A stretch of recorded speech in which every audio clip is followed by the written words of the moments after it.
어떤 사람의 성향을 파악할 때 요즘은 MBTI를 많이 사용하지만 사실 이 MBTI가 아니어도 그 사람의 성향이 어떠한지 또 어떤 성품을 갖고 있는지 어떤 것에 관심이 있는지 어느 정도 우리는 알 수 있습니다.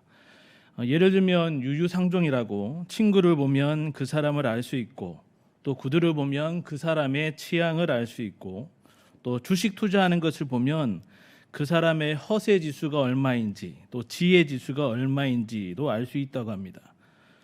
그리고 가장 쉽게 그 사람의 성격을 파악할 수 있는 것이 노래방을 가보면 알 수 있습니다.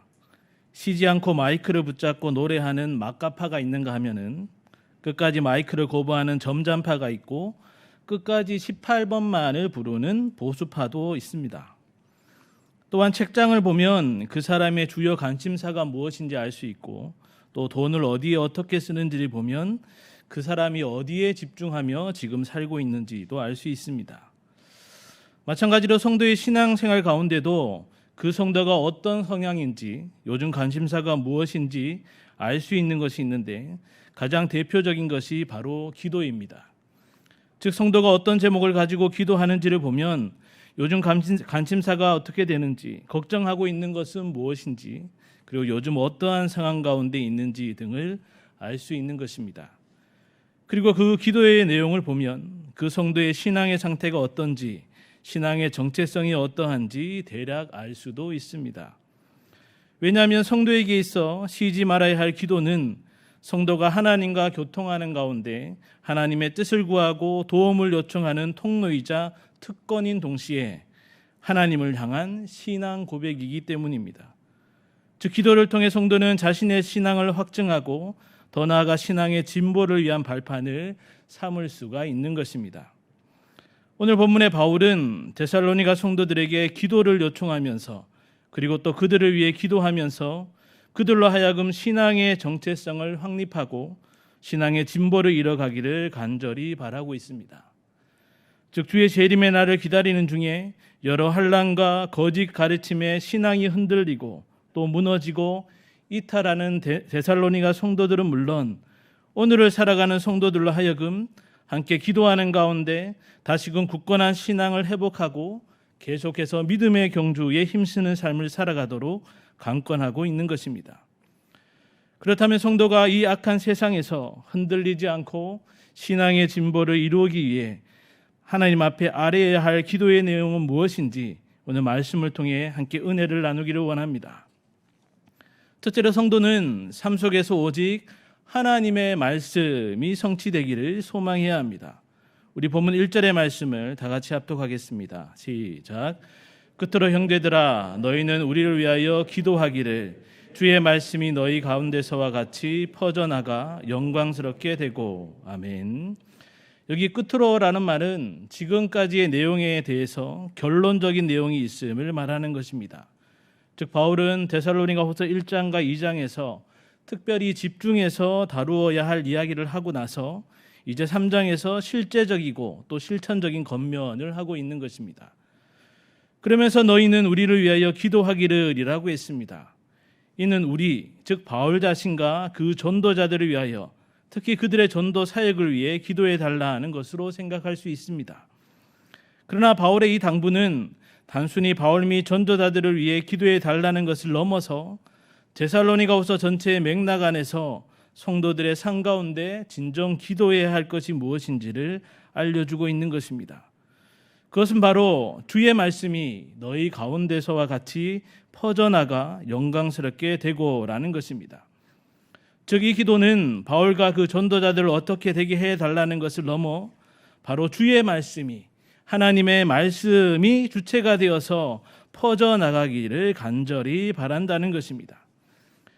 여기 퍼져나간다는 것은 단순히 넓은 지역으로 복음이나 그 사역이 확장되어 가는 전도를 말하는 것으로 생각할 수 있지만 원문을 보면 급히 달려간다는 의미를 가지고 있습니다. 이는 그의 명령을 땅에 보내시니 그의 말씀이 속히 달리는 도다라는 시편의 말씀을 염두에 둔 표현이라 할 수 있습니다. 즉 하나님의 말씀이 속도를 내게 해달라. 하나님의 말씀이 빨리 역사하게 해달라. 하나님의 말씀이 빨리 이루어지게 해달라는 것입니다. 바울은 하나님의 말씀이 데살로니가에도 급속히 퍼져나가 듣는 자들 가운데 자유롭게 역사하여서 많은 결실을 맺어 영광스럽게 되었던 것처럼 하나님의 말씀이 계속해서 빠르게 전파되어 영광스럽게 되기를 바라고 있습니다. 그리고 더 나아가 하나님의 말씀의 역사로 불신자가 구원함에 이른 것에서 끝나지 않고 이제 구원함을 받은 성도, 특히 데살로니가 성도의 삶이 바로 그 하나님의 말씀이 빨리 이루어지는 성취에 달려 있음을 말하고 있는 것입니다. 바울은 1장에서 성도들에게 환난은 결코 우연이 아니라 하나님의 택함 받은 자들의 징표라고 했습니다. 그리고 2장에서는 마지막 때에 불법의 사람, 즉 배교가 주의 재림 이전에 먼저 일어나게 되는데 그건 역시 우연히 일어나는 것이 아니라고 했습니다. 즉 성도에게 있어 고난이나 환난, 배교자들로 말미암는 핍박과 유혹은 어떤 우연이나 또는 재수가 없어서 당하는 일이 아니라 하나님의 주권적인 섭리와 계획 속에서 친히 허용하시고 진행하시며 또 모든 것을 다스리시고 인도하셔서 결국 그 기쁘신 뜻을 이루어 가신다는 것입니다.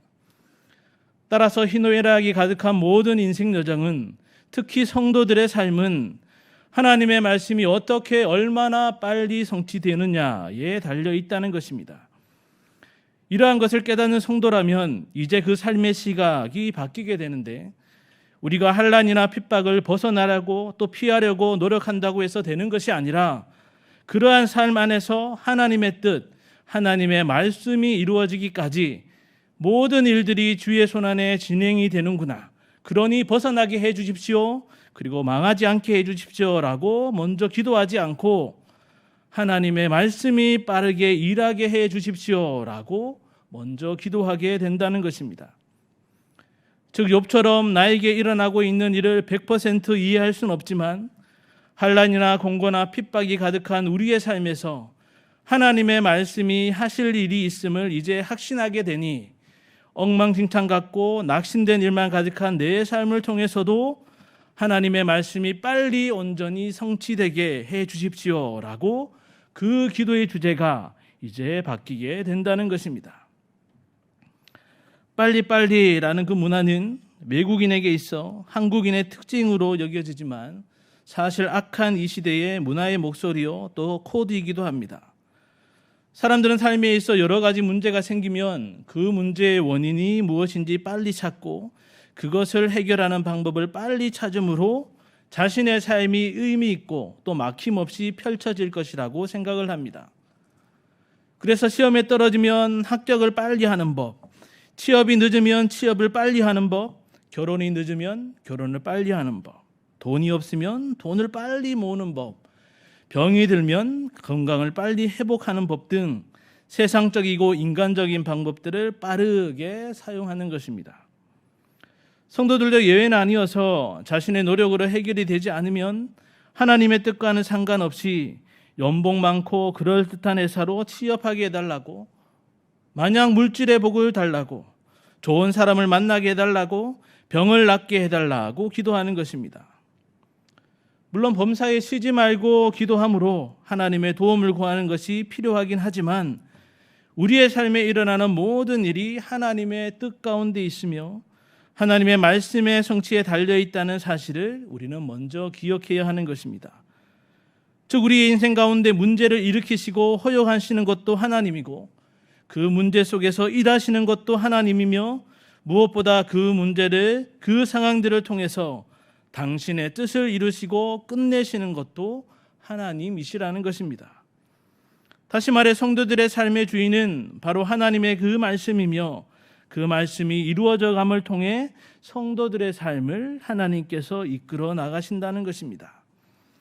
따라서 하나님의 말씀이 한 사람에게 들려지고 또 전파되고 열매 맺고 그렇게 복음이 증거되어 구원인이 되고 이제 그 남은 삶을 통해서도 지금 당면한 상황이 어떠하든지 간에 우리에게 허락된 삶의 여정 가운데서 하나님의 뜻만이 이루어지고 말씀만이 온전히 성취되므로 하나님께 영광이 돌려지기를 우리는 간절히 소망해야 하는 것입니다.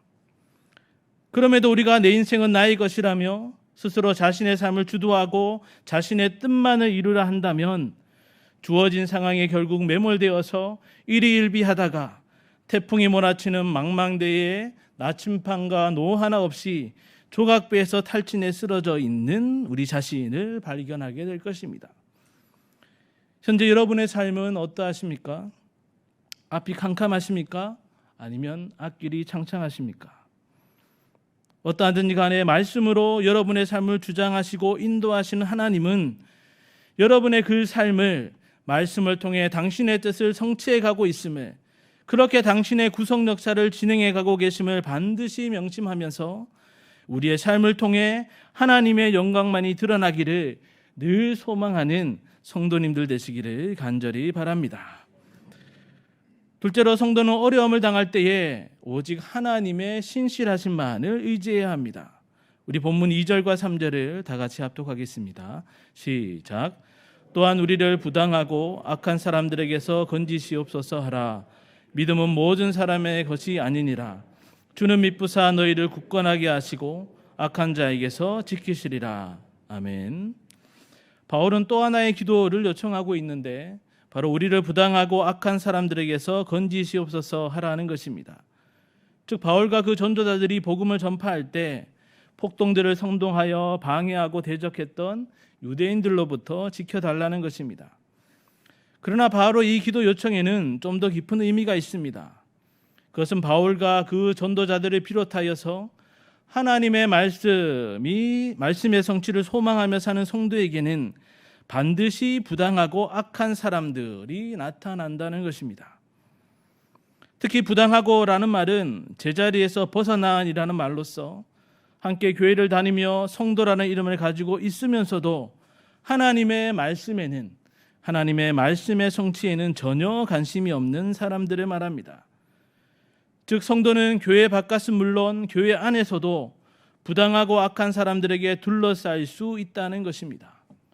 왜냐하면 믿음은 모든 사람의 것이 아니기에 믿음이 아예 없는 불신자뿐만 아니라 참된 믿음에 아직 이르지 못하여 때로 신실하지 않은 신자들도 있기 때문입니다. 그러나 그러한 사람들에 둘러싸일지라도 성도는 결국 말씀에 이끌려 그 말씀의 성취와 복음 전파의 열매를 맛보면서 살아가게 된다는 것입니다. 왜냐하면 사람은 신실하지 못하지만 그러나 주는 미쁘시기 때문입니다.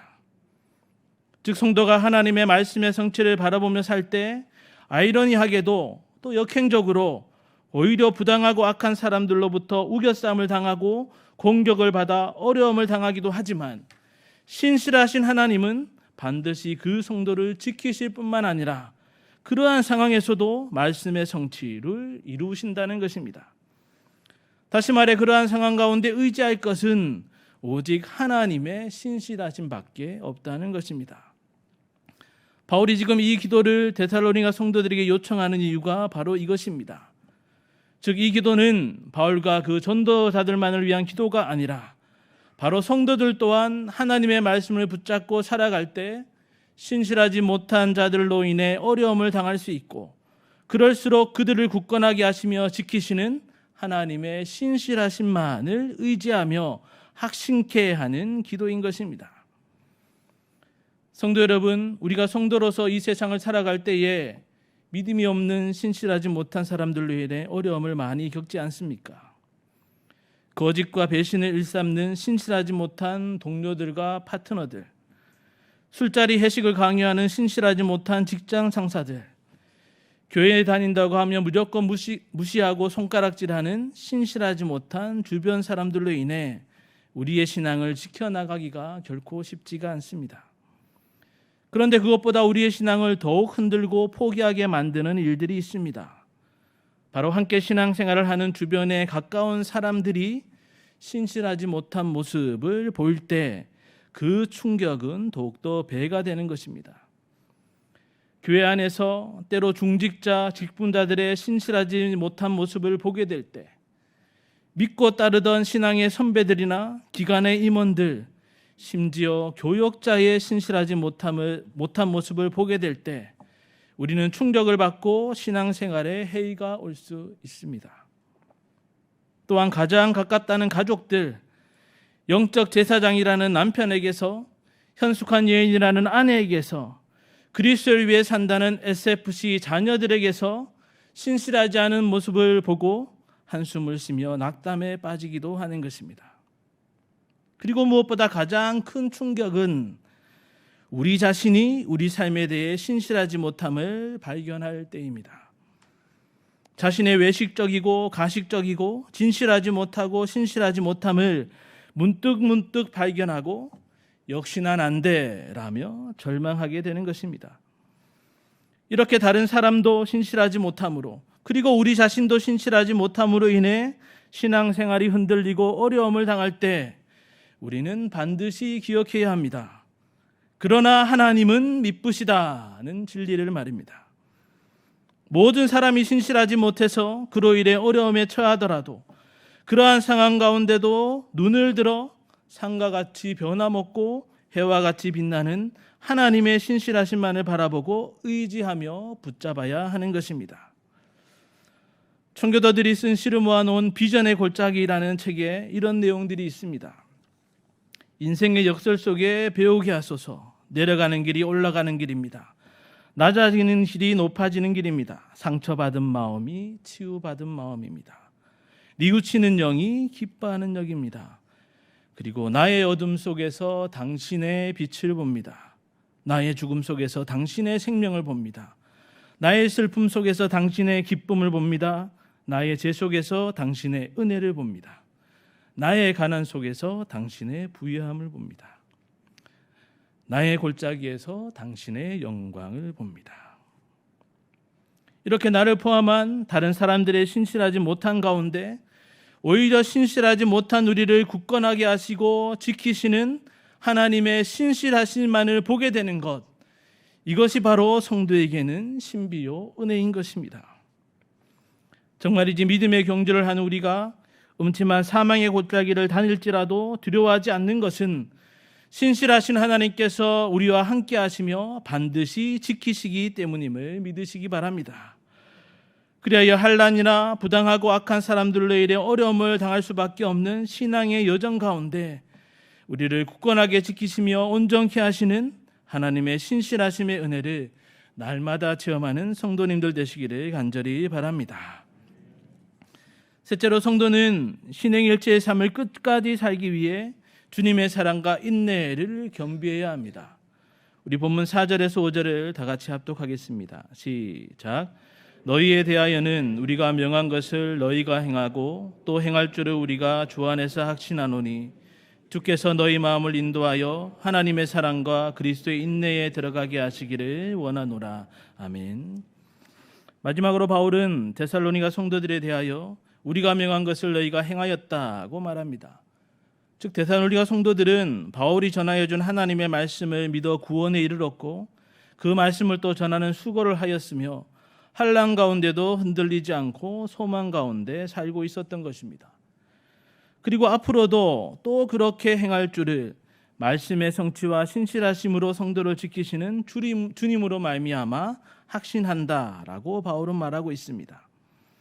그런데 바울은 그렇게 믿음과 소망 가운데 신행일체의 삶을 살아갈 데살로니가 성도들에게 주께서 너희 마음을 인도하여 하나님의 사랑과 그리스도의 인내에 들어가게 하시기를 원하노라라고 기도한다고 하였습니다.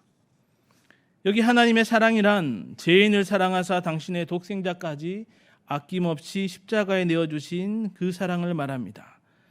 그리고 그리스도의 인내란 죄인 구원을 위해 자기 몸을 희생제물로 드리기까지 죽기까지 복종하신 그리스도의 인내, 십자가의 인내를 말합니다. 바울은 이러한 하나님의 사랑과 그리스도의 인내로 구원함을 받은 데살로니가 성도들이 그 하나님의 사랑과 그 그리스도의 인내 안으로 들어가듯 그것을 조차 계속 나아가고 살아가도록 주님께서 그들의 마음을 주장하고 인도하시기를 기도하고 있는 것입니다. 그렇다면 나름 믿은 대로 행하며 소망 가운데 살아가는 데살로니가 성도들에게, 그리고 오늘날 저와 여러분에게 하나님의 사랑과 그리스도의 인내를 좇아 사는 것이 왜 필요한 것입니까? 그것은 믿음을 온전히 하는 것이 바로 하나님으로 말미암는 참 사랑이며 그리스도의 재림을 끝까지 기대하며 소망하며 기다리기 위해서는 그리스도의 십자가에서 죽기까지 한 그 인내가 반드시 우리에게 필요하기 때문입니다. 즉 하나님의 사랑이 없는 신행일치는 영혼 없는 몸짓일 뿐이며 그리스도의 인내를 본받지 않고서는 주님의 재림의 날까지 우리가 신행일치의 삶을 계속 살지 못하고 중도 포기할 수밖에 없는 것입니다. 성도 여러분, 오늘날 신행일치의 삶으로서 믿음의 경주를 힘있게 달려가고 계실 것입니다. 그런데 왜 우리는 그 발걸음을 자꾸 멈추고 때로는 뒤돌아보고 때로는 경주 트랙까지 이탈하는 것입니까? 우리가 믿는 그 믿음의 도리가 그 경주 트랙이 잘못되었기 때문입니까? 결코 그렇진 않습니다.